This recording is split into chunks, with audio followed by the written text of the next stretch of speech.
Alexandre Benalla raconte une scène surprenante. On a l'impression qu'elle est sortie d'un film. Il affirme que pendant sa garde à vue au mois de juillet, des SMS ont été effacés à distance dans son téléphone portable.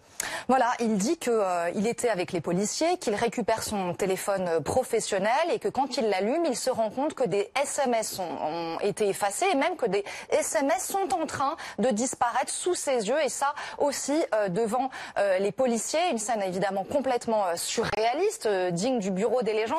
Et il dit, quand les magistrats l'interrogent sur « mais qui a les codes d'accès de votre téléphone ?» par exemple, il répond « c'est la présidence » sans dire que évidemment c'est le palais qui a effacé ces SMS à distance et que sur ce point, il faut demander des comptes au général Biofarina qui est évidemment le patron du commandement militaire à l'Élysée. Donc, il désigne une cible entre les lignes. Est-ce que l'Élysée, avec tous ces sous-entendus, a une réponse à apporter? Alors évidemment, le service politique de BFM TV a pris attache avec l'Élysée qui se garde bien de faire le moindre commentaire et qui évidemment se retranche à chaque fois derrière plutôt le secret de l'instruction. Donc il ne souhaite pas commenter les déclarations d'Alexandre Benalla. La question c'est, est-ce que c'est possible?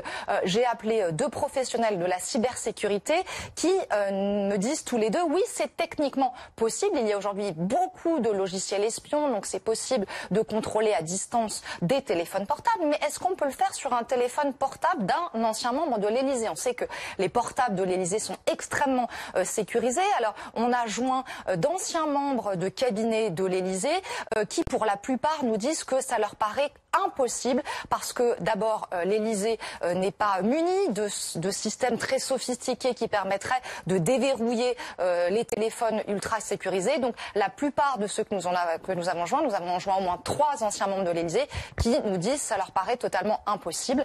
Donc on verra si l'enquête permet de démontrer. Elle n'est pas ouverte pour ça, mais il a ouvert forcément une brèche.